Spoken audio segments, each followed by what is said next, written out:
নিশ্চয়কৈ গহপুৰৰ বিধ্বংসী বানে কেনেধৰণে ক্ষতিগ্ৰস্ত কৰিলে আমি প্ৰতিদিনাখনে নিউজ লাইভৰ দৰ্শকসকলক দেখুৱাই আছোঁ আৰু মই বৰ্তমান আজি উপস্থিত হৈছোঁ গহপুৰৰ খাৰুপৰীয়া পঞ্চায়তৰ দাৰুপৰা গাঁৱত আৰু এই গাঁওখনৰ এখন প্ৰাথমিক বিদ্যালয়ৰ দৃশ্য মই দেখুৱাবলৈ কৈছোঁ। যদিও স্কুল খোলা নাই তথাপিতো কিন্তু ছাত্ৰ ছাত্ৰী এতিয়া তেওঁলোকৰ মৰমৰ বিদ্যালয়খনত এনেধৰণে সকলো ডেস্ক বেঞ্চ ভিতৰৰ আচবাব সকলো পৰিষ্কাৰ কৰাত লাগি আছে। আৰু এয়া হৈছে গহপুৰৰ দৃশ্য। ক'ব লাগিব যে দক্ষিণ অঞ্চলৰ কিন্তু 5খন নৈপৰীয়া পঞ্চায়তত বিধ্বংসী বানে যি ত্ৰাসৰ সৃষ্টি কৰিছিল তাৰ পিছৰ দৃশ্য। আৰু তেওঁলোকে মৰমৰ ঘৰখন যেনেধৰণে চাফা কৰিছে ঠিক সেইদৰে বিদ্যালয় নোখোলাৰ আগতেই তেওঁলোকে ইয়াত চাফ চিকুণ কৰা দৃশ্য আমি দেখুৱাই আছোঁ। অকল ছাত্ৰ ছাত্ৰীয়ে নহয়, স্কুলৰ সহকাৰী শিক্ষক, অভিভাৱক, সভাপতি সকলো আহিছে। আমি ভিতৰৰ দৃশ্য দেখুৱাম আৰু এনেধৰণে এক লেতেৰা পৰিৱেশ আছিল, যি পৰিৱেশ কল্পনা কৰিব নোৱাৰি, কিন্তু বৰ্তমান তেওঁলোকে চাফ চিকুণ কৰি ৰাখিছে। আমি ইয়াৰ দৃশ্য দেখুৱাই আছোঁ আৰু বিশেষকৈ যি দুজন ব্যক্তিয়ে ইতিমধ্যে চাফা কৰি আছে আমি তেখেতসকলৰ পৰা জানিব বিচাৰিম। আৰু ক'ব লাগিব যে বিধ্বংসী বানে কিন্তু গহপুৰৰ বিভিন্ন প্ৰান্তত এক হাহাকাৰ পৰিৱেশৰ সৃষ্টি কৰিছিলে আৰু বিদ্যালয়খন প্ৰায় এবুকু পৰ্যন্ত পানী সোমাইছিল। মই কেমেৰা পাৰ্চন শান্তনুক দেখুৱাবলৈ কৈছোঁ।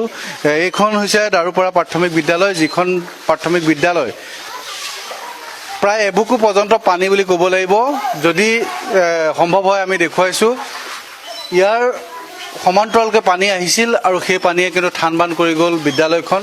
অকল বিদ্যালয়খনেই নহয়, বিভিন্ন প্ৰান্তত কিন্তু এনেধৰণে যি বলীয়া বান সকলো সৰ্বনাশ কৰি গ'ল।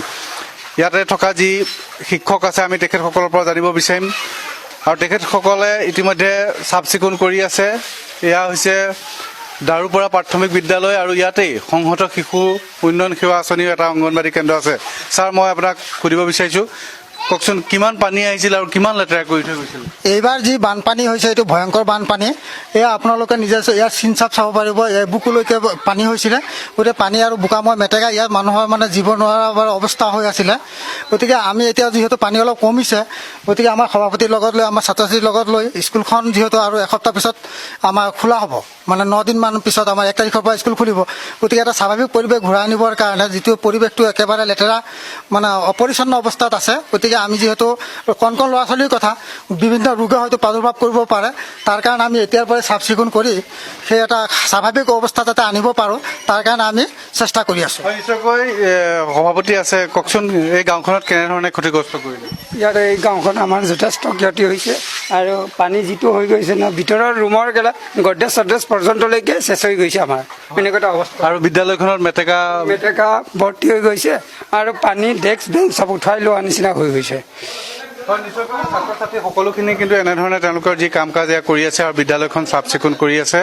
আৰু এই বিদ্যালয়খনতে এসপ্তাহৰ পিছত তেওঁলোকে পাঠদান কৰিব, যাৰ কাৰণে নেকি ইতিমধ্যে তেওঁলোকে পৰিষ্কাৰ কৰিছে আৰু তেওঁলোকে পুৱাৰ পৰাই এনেধৰণৰ পৰিষ্কাৰ কৰি থকা কামত লাগি থকা দেখা গৈছে। আমি দেখুৱাই আছোঁ গহপুৰৰ দাৰুপৰা বিদ্যালয় আৰু এই বিদ্যালয়খনতে কণ কণ ছাত্ৰ ছাত্ৰীক যাতে পঢ়াৰ তেওঁলোকে পৰিৱেশ আনি দিব পাৰে তাৰ কাৰণে অভিভাৱক, ছাত্ৰ ছাত্ৰী, শিক্ষক সকলো আহিছে আৰু বিশেষকৈ ইতিমধ্যে তেওঁলোকে চাফ চিকুণ কৰি বিদ্যালয়খনত তেওঁলোকে এয়া দেখিব পোৱা গৈছে। এনেধৰণেই বিদ্যালয়ত চাকি আৰু বন্তি জ্বলাইছে, যিহেতু বিদ্যালয়খনত বানে বহু ধৰণে ক্ষতিগ্ৰস্ত কৰিলে।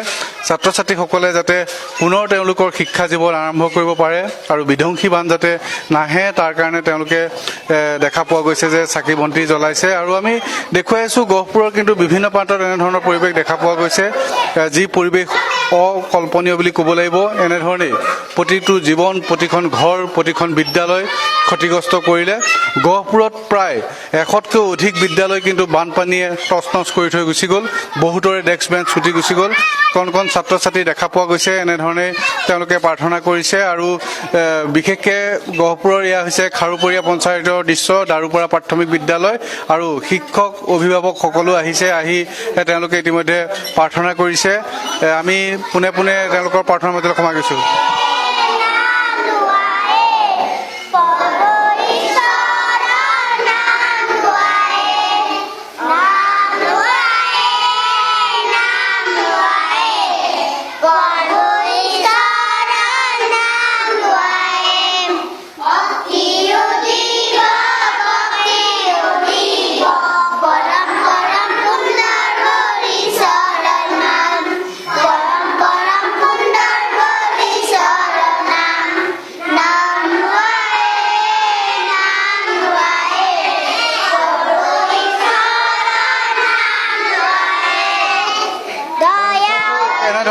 তেওঁলোকে প্ৰাৰ্থনা কৰিছে।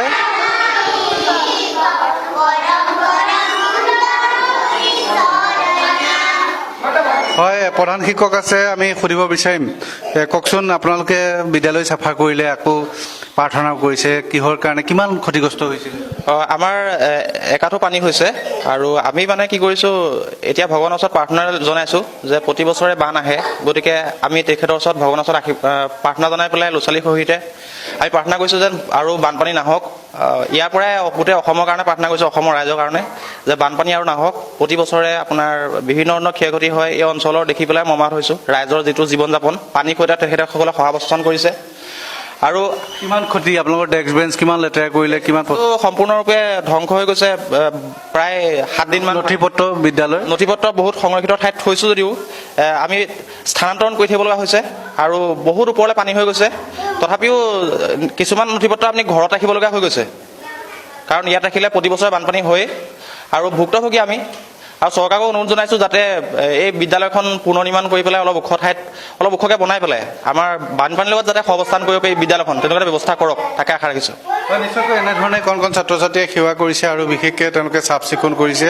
আৰু আমি প্ৰথম অৱস্থাত যেতিয়া এই বিদ্যালয়খনত আহি উপস্থিত হৈছিলোঁ, তেতিয়া পলস আৰু বোকাৰে ভৰপূৰ আছিল, কিন্তু অতি কষ্ট কৰি কণ ছাত্ৰ ছাত্ৰীয়ে তেওঁলোকৰ মৰমৰ বিদ্যালয়খন আকৌ সজাই তুলিছে। মুঠতে এক কথাত ক'ব লাগিব যে গহপুৰৰ বিভিন্ন প্ৰান্তত কিন্তু এনেধৰণে বলিয়া বানে তছনছ কৰি গ'ল বহুতৰে জীৱন। ঠিক তদ্ৰূপ গহপুৰৰ বহুকেইখন বিদ্যালয় কিন্তু ইতিমধ্যে বানপানীত আক্ৰান্ত হৈ তেওঁলোকৰ যিসমূহ নথি পত্ৰই হওক, ডেস্ক বেঞ্চ সকলো শেষ হৈ গ'ল। এতিয়া ভগৱানৰ ওচৰত ভৰসা কৰিছে যাতে ভৱিষ্যতে এনেধৰণে আৰু বলিয়া বান নাহক এই বিদ্যালয়খনৰ বাবে বা গহপুৰ তথা অসমৰ প্ৰতিজন জনজীৱনৰ বাবে।